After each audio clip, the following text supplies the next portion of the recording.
नागिन में आ चुका है एक धमाकेदार ट्विस्ट, जहां एक तरफ ड्रैगन नागिन यानी अपरा को कांच की बोतल में बंद करके अपने बाबा के पास ले जाने वाली है।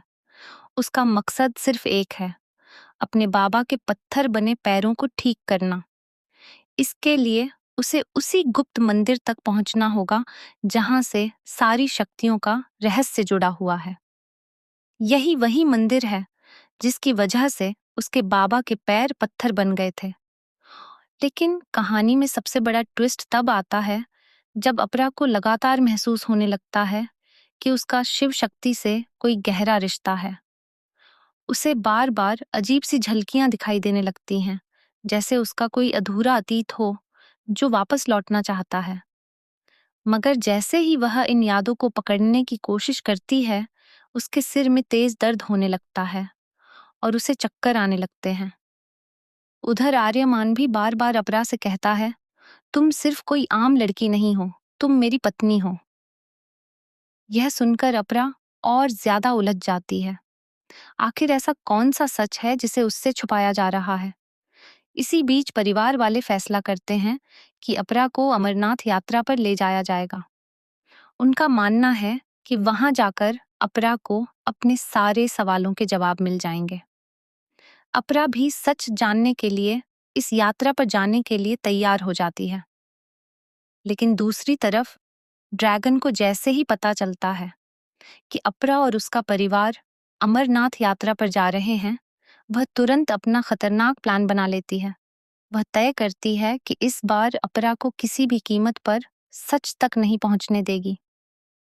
सबसे खतरनाक मोड़ तब आता है जब ड्रैगन उसी ट्रेन पर हमला करने की योजना बनाती है जिसमें अपरा और उसका परिवार सफर कर रहे हैं। लेकिन जैसे ही वह ट्रेन में आर्यमान को देखती है, उसका पूरा प्लान बदल जाता है। वह आर्यमान को देखकर वह अपने हमले को रोक देती है और खुद उसी ट्रेन में चुपके से सवार हो जाती है। ट्रेन में आर्यमान उसे देखकर हैरान रह जाता है और पूछता है, तुम यहाँ कैसे आई? लेकिन राधिका कोई जवाब नहीं देती। उसका पूरा ध्यान सिर्फ अपरा पर होता है। फिर होता है सबसे बड़ा ट्विस्ट। जैसे ही राधिका की नजर अपरा पर पड़ती है, उसके पैरों तले जमीन खिसक जाती है, क्योंकि अपरा बिल्कुल अनंता जैसी जैसी दिख रही होती है। वही अनंता जिसे राधिका ने समझा था कि वह मर चुकी है। अपरा को भी राधिका को देखकर कुछ पुरानी झलकियां दिखने लगती हैं। उसकी धड़कनें तेज हो जाती हैं, आंखों के सामने धुंध छाने लगती है और उसे महसूस होता है कि राधिका से उसका कोई पुराना और खतरनाक रिश्ता है। राधिका इस मौके का फायदा उठाती है। अपनी शक्तियों का इस्तेमाल करके वह अपरा को एक कांच की शीशी में कैद कर लेती है। अपरा चीखती रहती है, लेकिन कोई उसकी आवाज नहीं सुन पाता। राधिका उसे लेकर अपने बाबा के पास पहुंचती है।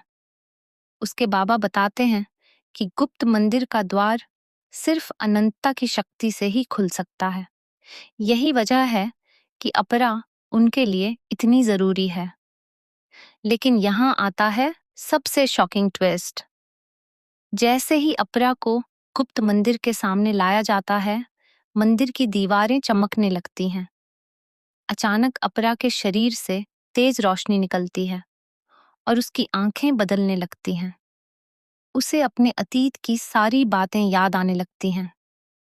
उसे याद आता है कि वह कोई आम लड़की नहीं, बल्कि असली नागिन अनंता है। अपनी असली पहचान याद आते ही अपरा के अंदर की सारी शक्तियां जागने लगती हैं। कांच की शीशी अपने आप टूट जाती है। चारों तरफ तेज तूफान आने लगता है। राधिका और उसके बाबा डर से कांपने लगते हैं। अनंता अपने असली रूप में आकर गुस्से में कहती है, तुमने मुझे कैद करने की बहुत बड़ी गलती की है। अब देखने वाली बात यह होगी कि क्या अनंता राधिका से अपना बदला ले पाएगी? क्या आर्यमान और अनंता की लव स्टोरी फिर से शुरू होगी? और गुप्त मंदिर के अंदर ऐसा कौन सा राज छिपा है जो पूरी दुनिया बदल सकता है? आने वाले एपिसोड्स में कहानी और भी ज्यादा रोमांचक और खतरनाक होने वाली है। क्या अनंता अपनी नागिन शक्तियां पूरी तरह वापस पा लेगी या फिर उसके सामने कोई नया दुश्मन आने वाला है? बताइए, आपको ये शॉकिंग ट्विस्ट कैसा लगा?